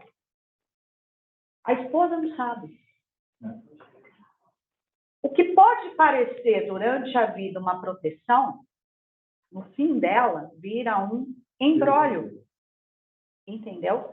Então, assim, é muito importante a gente tentar conscientizar. O trabalho que eu faço, e a minha equipe faz aqui o tempo inteiro, é tentar conscientizar as pessoas que, se não montar alguma coisa, esse patrimônio... Eu, às vezes, me deparo com situações assim, Priscila, eu sempre fiz meu patrimônio, meus filhos que se virem. Aí eu falo assim, poxa, não, eu até concordo que as pessoas têm que se virar mesmo, eu não estou criando filho só para ser herdeiro, não. Mas o que eu falo é o seguinte, tá bom, então vamos pensar que esse patrimônio ou vai ficar com seu filho ou com o governo. Quem você gosta mais? Por favor.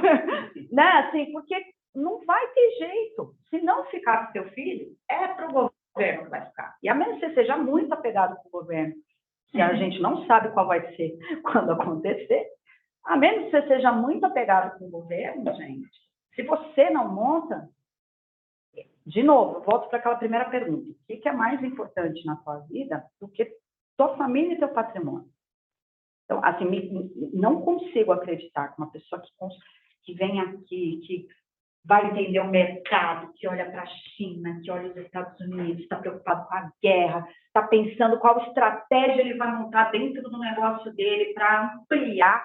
Como é que eu aumento? Como é que eu amplio? Me custa acreditar que essa pessoa lá no final vai falar assim, dane-se, no português correto, né? Assim, não é assim. Priscila, eu acho que essa sua explanação é muito importante, porque dentro de uma projeção que a EASP fez, nós já fizemos um seminário sobre governança. Eu não percebi que você tinha saído, eu comentei isso aí. Sobre governança.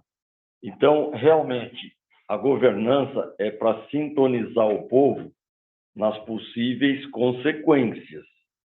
Então, porque você fala muito de governança, de sucessão, mas não traz o aspecto financeiro no processo. Então, essa sua explanação complementa muito bem o problema que nós levantamos da governança. Eu preciso entender que eu preciso fazer um processo de sucessão e trazer as finanças acopladas para isso. Porque não adianta eu falar, esse meu filho vai ficar com tanto, outro com tanto, mas eu não tenho nenhum plano, né? Formar o sucessor, formar o processo financeiro, né? Eu tenho na cabeça que meu filho, esse vai ser... É a conscientização. Conscientizar primeiro as famílias. Se a gente não parar, porque é isso, assim, o que eu mais me deparo é pessoas se organizando. É muito comum. Pega assim, porque hoje tá na moda, gente. Falo que todo mundo quer uma holding para chamar de tudo, né? Ah, não, se é meu cunhado que fez uma holding, o cara fica maluco. Meu cunhado fez uma holding, o cara fez uma holding. Vamos entender essa holding aí, né? Porque, assim, cada um tem um objetivo. Não é porque um tem, outro tem. E aí o cara pega e faz. Eu tenho de cliente que fez a holding, o contador foi lá, tal, não sei o que, o cara pegou e montou a holding. E não pôs um patrimônio, porque na hora de pagar o imposto doeu, aí ele tem lá a holding montada e não tem patrimônio lá dentro. Tem um CNPJ, né? Tem um CNPJ para chamar dele. Aí tem uma holding. Mas não tem o negócio lá. Aí, às vezes, ele põe. Fala, putz, legal. Coloquei. Resolvi. Resolveu nada. O testamento, né?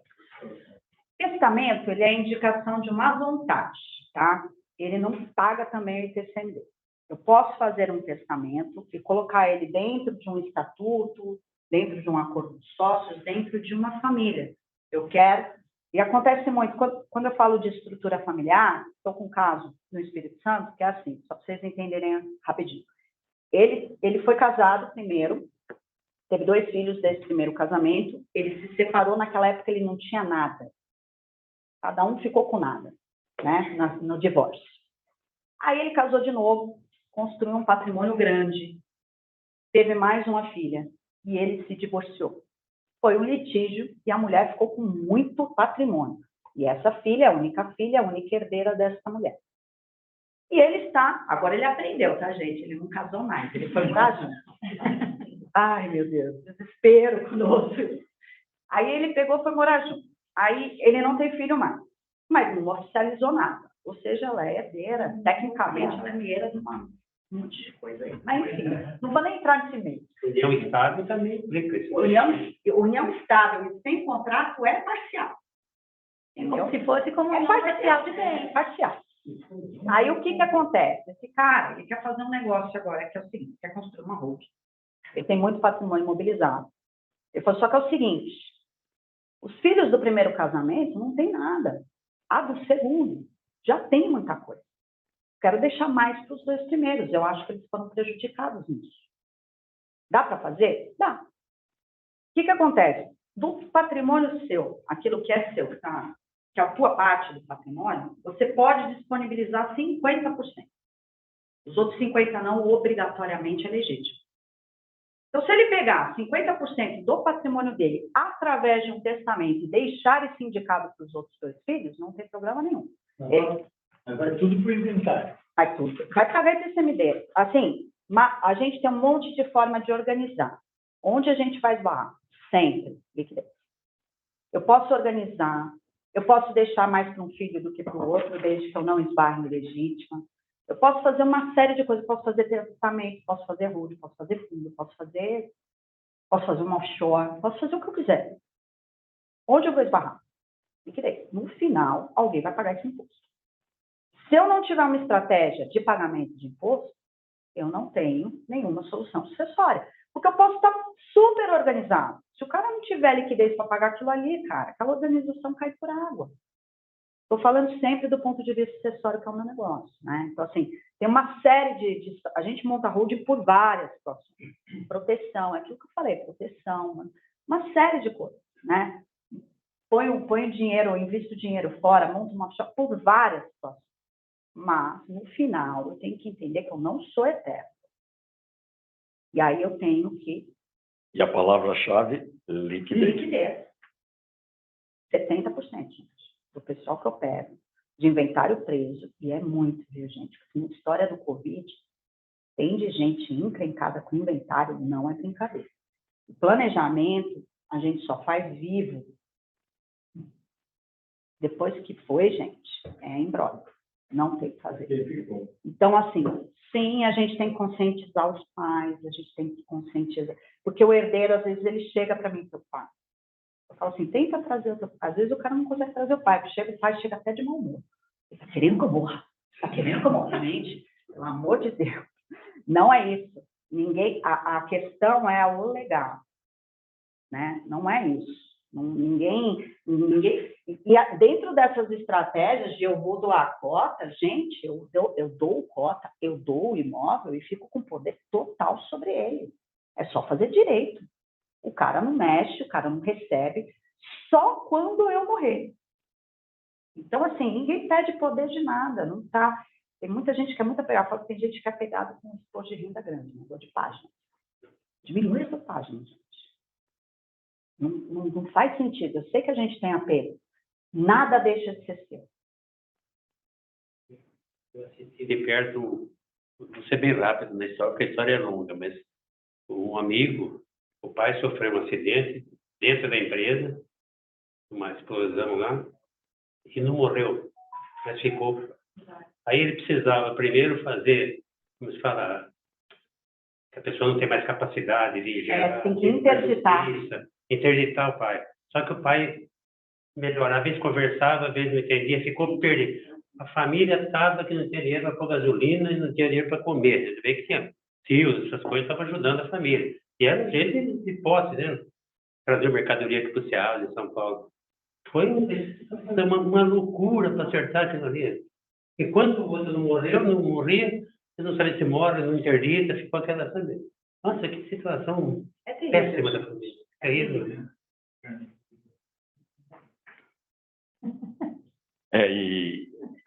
E eu, nos últimos 20 anos, trabalhei muito com empresas em todo o Brasil, e tivemos vários casos, né? Essa do único dono, os filhos não querem fazer nenhum processo enquanto o pai está vivo, aí a confusão é geral. Aquele que bate o carro e morre de uma hora para outra, o sócio morre de uma hora para outra, e não tem um processo de governança já estabelecido, então vira também de novo uma... Eu falo, quem não organiza tem que se virar depois com justiça mesmo. Não tem, infelizmente. Assim. Então, falo que o nosso trabalho aqui é muito de conscientização, né? O processo, a decisão, o custo, tudo isso são situações que elas vão surgindo a partir de um poder decisório. Não adianta eu falar de um monte de solução se eu não quero me desapegar daquilo ali, não me sinto confortável com aquilo. A gente fica no 0 a 0, tá? Então é isso, tá, gente? Aqui eu falei só de uma apólice, mas foram duas cada uma ali, por isso que dava 5,5 milhões, tá? Só para vocês entenderem. De uma apólice para o pai e uma para a mãe, por conta da estrutura. Pode falar.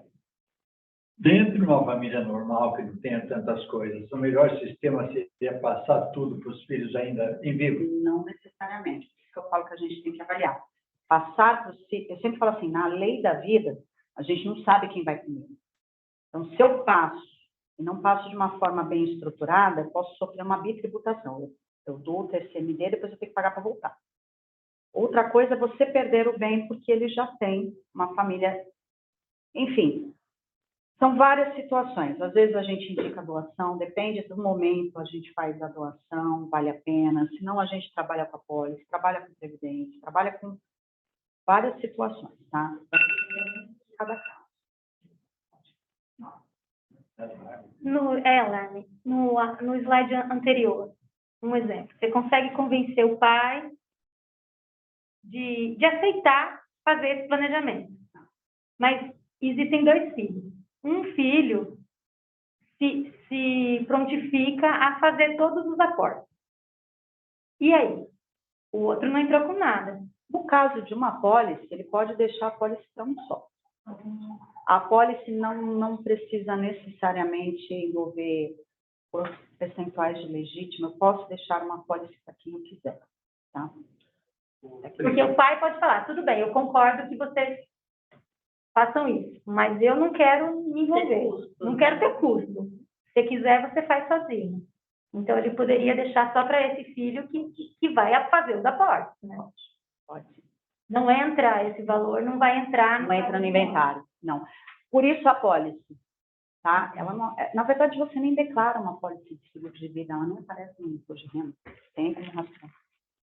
E quais as seguradoras você indica para fazer isso? Nós trabalhamos aqui na plataforma com as 3 principais do mundo. A gente tem a Prudential, a MetLife e a Mongeral. O plano, ele normalmente vai depender muito das características, né? Porque essas apólices, pelo fato de elas serem vitalícias, eles fazem, todas elas, tá? Fazem uma avaliação de risco primeiro, antes da contratação. Dependendo do risco, da idade, não tem como contratar, tá? E aí, aí a gente, por exemplo, eu tenho seguradora que aceita a idade, a outra não. Qual a idade mínima? Não, mínima 14, a máxima é 70. Máxima de entrada. Eu posso entrar com 70, e aí tudo bem. Mas, por exemplo, 71 eu não consigo mais. Aí a gente tem que montar outra estratégia, né? Aí vai estratégia, por exemplo, via previdência. Aí tem que entender, né? Tem que entender tudo para fazer. Realmente, pode fazer. Só para eu complementar essa parte, ele falou também a palavra sobre um simples mortal, e ele é uma pessoa normal, né? Na verdade, naquele primeiro gráfico que ela mostrou, o plano de contingência serve para todo mundo. Se você tem 69 milhões ou se você está construindo o seu patrimônio. Mas é importante justamente você fazer essa reunião para entender o seu momento e poder criar a melhor solução adequada ao seu perfil. Eu trouxe aqui o caso de um patrimônio grande, mas a gente faz patrimônio pequeno. Eu falo o seguinte, gente, se a gente pegar aí todos os custos que a gente tem, cartório, advogado, uma pessoa que tem menos patrimônio não vai montar uma estrutura tão robusta como uma holding. Vai sair caro para ela, né? Mas, ó, só pensando assim, nesse custo básico, uma pessoa que tem 3 milhões de patrimônio. 3 milhões de patrimônio, o que eu tenho? Eu tenho um apartamento de 1 milhão, mais um terreno, um sítiozinho, um carro, 3 milhões. Dinheiro investido, tem 3 milhões, tá? Patrimônio comum, vamos dizer assim. Pode trazer isso até para o universo de 1 milhão, se vocês quiserem. Faz 20%. 600 mil. Esse filho não tem. Então, assim, inventário é para todo mundo. Tirando o pessoal ali, porque tem um limite ali que a gente tem, que não incide TCMD, que é 70 mil, gente. Tirando isso, vai ser cobrado. E não é, tirando grandes fortunas que devem ser sobretaxadas, é 8% para mim, para você, para ela, para ele. O benchmark é 8%. Setúbal. Qualquer um deles, entendeu? Não tem... Então, assim, se você parar para qualquer... Eu sempre falo para as pessoas, pega aquilo que você tem, o quanto você acha que vale o seu patrimônio e faz só essa conta. É o tamanho da encrenca. Vai ficar para a próxima geração. Eles têm? Podem. Hoje não tem. Talvez amanhã estejam até melhores do que eu. Ok, eu resgato. Não tem problema. Quer dizer, problema tem e solução também. E solução também.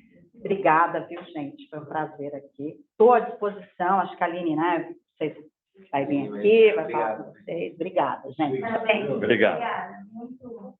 E fala a pessoa, né? Tem que ficar seca. Eu tinha falado para ela 20 minutos. 20 minutos vai não. Tem Ela fica lá, vai ter mais fácil. 20 minutos falando um tema desse não tem como. Pessoal, muito obrigada pela presença de vocês. Galera que está online, fica à vontade se tiver perguntas para fazer para a Pri. Então, dando sequência, né, no nosso encontro na próxima semana, vamos falar um pouquinho mais dos números e dos produtos.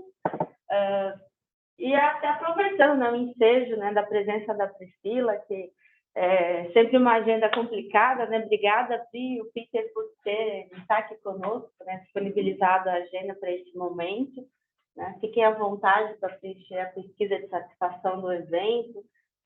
E vocês, né, são transmissores, né? Agora vocês têm a responsabilidade de transmitir, né, todas essas informações e conhecimentos também, né? Porque passamos pelo processo educacional, né, fazer a conscientização dos nossos colegas também, tá? Então, se tem alguém que vocês conhecem nessas características nesse momento, fique à vontade para marcar um bate-papo com a Pri, com o Peter, com o Kione, né? Vai ser sempre uma satisfação, né, conversar sobre isso individualmente, tá bom? E também, né, no nosso último encontro, né, após o último encontro, no final da nossa jornada, todo mundo que se inscreveu, né, vai ganhar um diagnóstico financeiro junto com o Kione e com a Priscila, né, aí é individual mesmo, é uma consultoria individual, né, para vocês entenderem, né, fazer as tratativas individuais de cada família, de cada necessidade, tá? Então, todo mundo vai ganhar um diagnóstico financeiro no final, com a Pri com o Kione, tá bom? Bacana.